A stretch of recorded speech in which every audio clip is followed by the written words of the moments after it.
La sangre. Capítulo 15. Doña Altagracia, la abuela, es una mujercita seca, pina, a pesar de sus 90 años. En el rostro arrugado y moreno brillan entre los párpados abotargados las pupilas vivas y se destaca aquilina la nariz. Nadie la ha visto llorar. Sin embargo, en su largo vivir ha sido traspasada por los 7 puñales. Sufrió reveses de fortuna, cruzó el mar en buques de vela rumbo al exilio, las pasiones de la política le encarcelaron, esposo, hijos, hermanos, cerró los ojos a los padres y besó la carne muerta de los vástagos. Gozó 10 veces el dolor de la maternidad, siempre serena, fuerte, bíblica. Almáciga preciosa.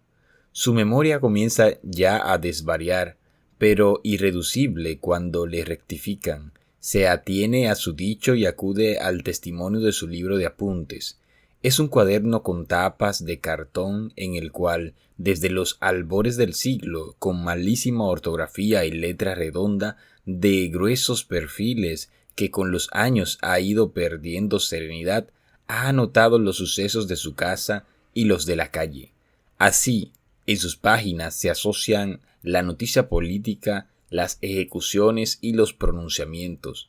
Con el nacimiento de hijos, nietos y bisnietos, la exaltación y caída de los caudillos, el primer diente o el primer pinito, la muerte de los seres más queridos y la primera comunión, las prisiones, las expulsiones, las angustias de los asedios y el ruido pasajero de bailes, mojigangas, callejeras y fuegos artificiales. Empero, ni una sola vez agrega al relato lágrima o comentario. La pluma consigna el hecho y nada más. Cuando recibe en su morada interior la Eucaristía, escribe: «He cumplido con Dios». Y al registrar la muerte de un hijo, Dios le tenga en su santo reino. Y frente a Lilis, que triunfa corrompiendo y humillando, ella que ha sido perseguida y martirizada en los suyos, exclama sin ufanía: «Nunca le he dado la mano». Las modas pasan, los hombres nacen y mueren. Ella conserva inmutable la forma del traje y las mismas amistades. En la casa viste bata de prusiana morada a flores, alto el talle, un pañuelito esquinado cúbrele la cabellera nevada, partida en 2 trenzas que rodean la cabeza y se juntan en mono. Medias blancas y guillotinas de marroquín morado, hechas especialmente por José Mena, buen hombre de figura quijotesca, que toca la trompa en la misa cantada de los sábados en el ex convento de dominicos. Sale 2 veces al mes, una para adorar al Santísimo el domingo tercero de la catedral y pasar ese día en casa de una de sus amigas de infancia y comadre, otra el en que se pone de hinojos ante su confesor. En tales efemérides luce sus sayas negras de viuda, prende a las orejas zarcillos de azabache y oro, tócase con manto de merino a flecos, adorna el cuello con un pañuelo blanco sujeto por un medallón con el retrato del esposo, y calza botín de ternel, con lacito en la punta y 2 borlas en el remate de la caña. Devocionario en mano, camina erguida y despacito junto al nieto que la auxilia en los accidentes de las aceras y carga el paquete con la muda de entrecasa. Con los años ha perdido la ecuanimidad y es cada vez más terca, porfía y curiosea, aunque siempre muestra recato en el juicio y tal amor por los suyos que no les conoce defecto. Recorre la casa sin cesar, husmea, regaña a los nietos y a los impenitentes les planta en el cráneo un cocotazo, dado con sus nudillos huesudos, cose, surce y pone plantillas nuevas a los calcetines.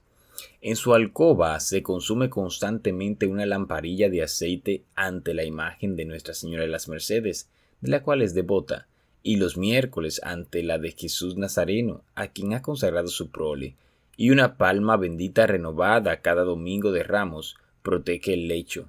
En armario de caoba que era de su madre cuando ésta casó, y cuya madera fue cortada y labrada en tierras propias, guarda la ropa. En arquilla de cedro los papeles y novenas, y en cestillo cuyos mimbres crecieron hace 50 años, hilo, agujas, botones, dedades, la madejita de lana, tijeras y un cabo de vela. No bebe agua de aljibe, sino de pozo, de los pozos profundos y poéticos, depositada en negra alcarraza española.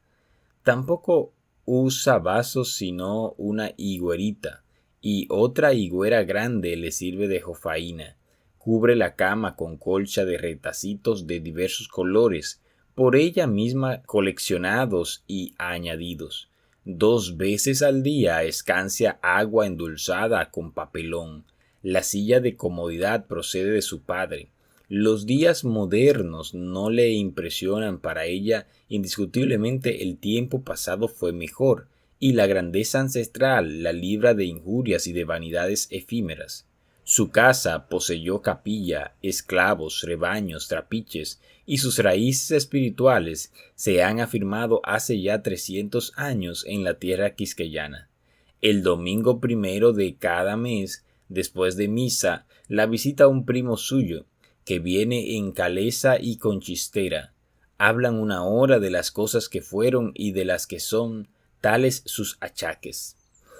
Desde el muro, el retrato del abuelo coronel de milicias, cuyas hazañas rememoran, les sonríe, y cuando se despide, doña Altagracia cuenta cómo él pudo alcanzar en el comercio sin meter un solo contrabando, posición desahogada. Fue desde joven honesto, tanto que, siendo hijo natural, un día el padre de ella, mayorazgo, haciéndole comparecer a su presencia, díjole: «Sé que eres merecedor de llevar el nombre de mi hermano, y desde hoy te autorizo a usar nuestro apellido».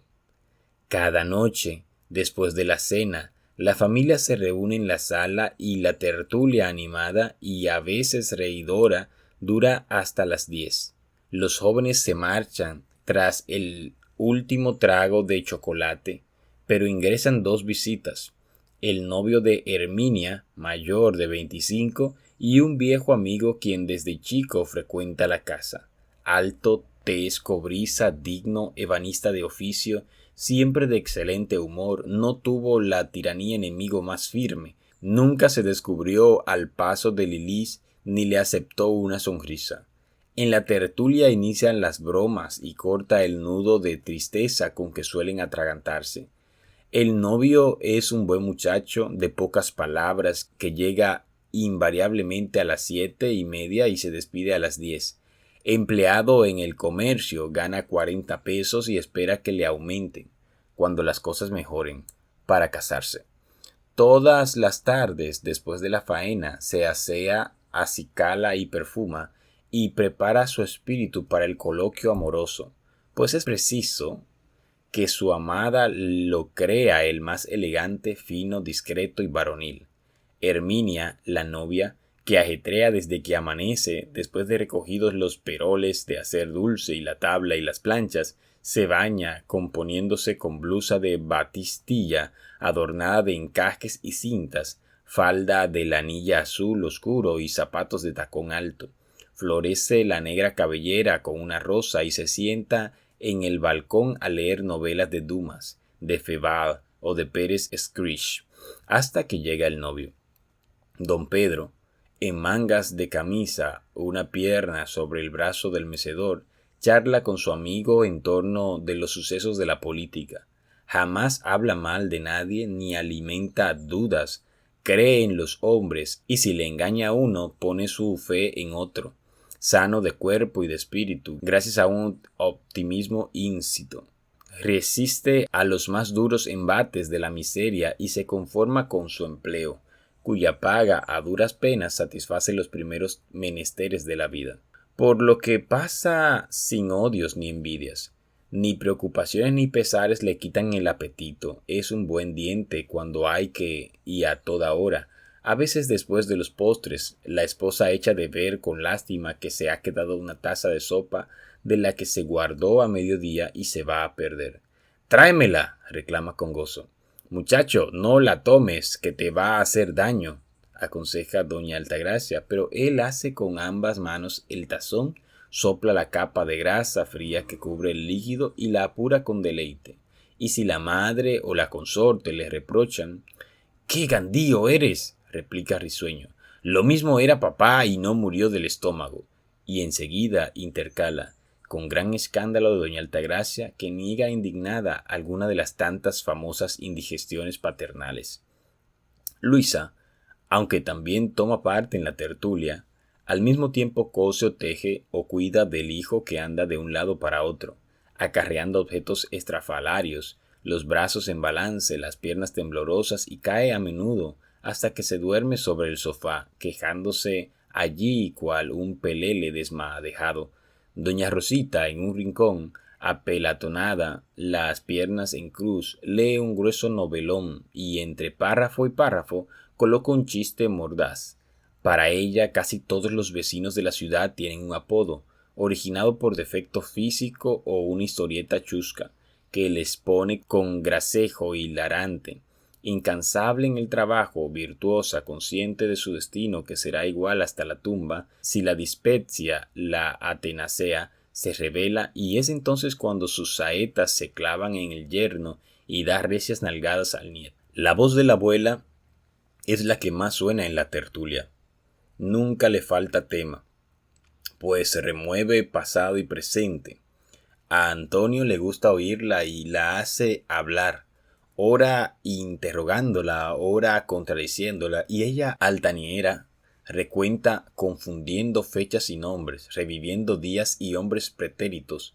Un siglo entero se anima en su memoria y es su conversación pintoresca si evoca, tal como se las contó su mamita, los percances del año de Toussaint Louverture, cuando éste vino del Guárico, y los alzamientos de los esclavos. Mi taita reunió a los suyos, y les dijo: mis hijos, ustedes son libres, y toditos se quedaron en el ingenio y en los hatos, trabajando hasta pagar su rescate. Cuando los negros de hoy, ya todo está cambiado. Hay mucho libertinaje y poca religión. Doña, suele decirle Antonio, he oído hablar de un tío de usted que era muy mujeriego. Malaya, quien lo diga, replica. Pero si cuentan que una noche, trepando para entrar por la azotea, se cayó de un alero y estuvo tendido en la acera hasta que el fresco de la madrugada le devolvió el sentido, y que otra vez un amigo guasón metió por debajo del portal de la casa, en la cual había entrado de tapadillo, un mazo de triquitaques, y que despertando azorado le encontró el padre en la alcoba de la moza. Quita de ahí, que son patrañas. Mi tío Miguel fue hombre muy de bien, casado 2 veces, y que a sus hijos naturales les dio nombre y los encaminó. Nunca salía a la calle de noche sin pedirle la bendición a su taita.